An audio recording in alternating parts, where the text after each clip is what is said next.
Hi, Hank with Reptile Toolworks. We developed some years ago a snare trigger called the Gypsy Clothespin.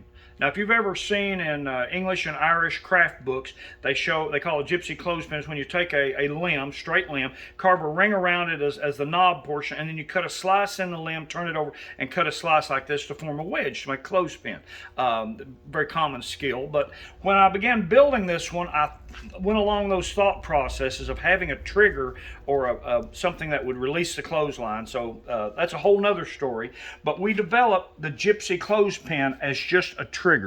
So what it is small, it's easy to fabricate, and what you've got is a wooden part that has a notch here. Now it's held from the bottom, okay? So this trips out and upward, and when this trips out and upward and turns over, it releases the snare portion.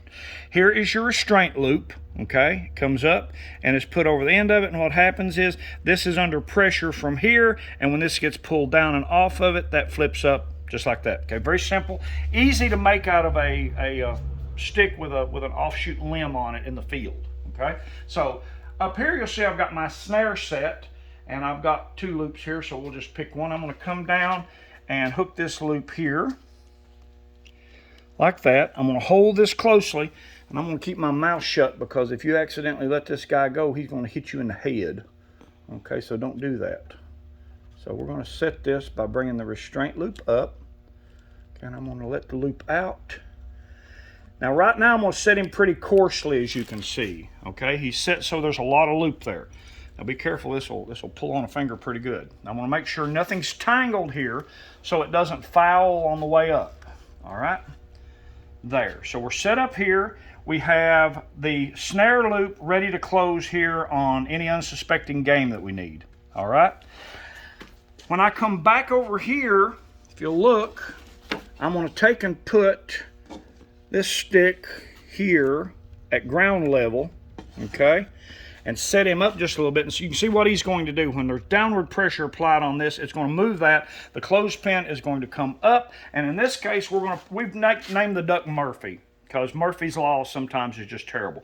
We're going to take Murphy, and we're going to pretend Murphy is our unsuspecting animal that we want to teach a lesson about snares. Okay, so we got Murphy all set up. Now everything's in good shape here. Now what I'm going to do is come back in at this point in time and set the trigger pretty gently. Okay, as you can see from right there, he's pretty close. He's wanting to spin around there. Will he go all the way around? He won't. Okay, but we're there, and you see what we're doing.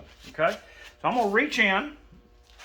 This snare would be held open, of course, by some split sticks or some other pieces of stuff in and around the trap. So when I touch this, or Murphy comes through and touches this, it's going to trip that, allow it to flip up and go upward. Are you ready?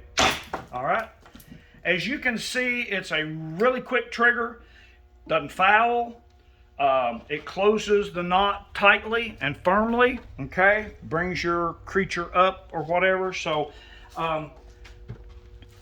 I grew up making deadfalls and snares. I've used them to train with them. Both a deadfall and a well-made snare kill very quickly. If I'm hungry, that's going to kind of end that conversation, but I think there are more humane ways to eat dinner. These days I'd probably just eat earthworms, to tell you the truth. But anyway, if snares and deadfalls are in your survival toolbox, we've got what we call the 6-pack of snares and traps. We do... see if I can get them right to it. Might have to look at the board. We do the figure 4, the Ojibwe snare, a bait snare, the Paiute deadfall, a Russian deadfall, and the Gypsy Clothespin snare that you just saw here. So we have a 6-pack of traps, and they're all fun to make, they're all fun to set, and they teach you valuable skills in carving and assembling parts. So thanks to all the people who buy these, and we're going to go ahead and generate a full set of videos on all of these to show off a little bit, but thanks, and I hope you have a wonderful day.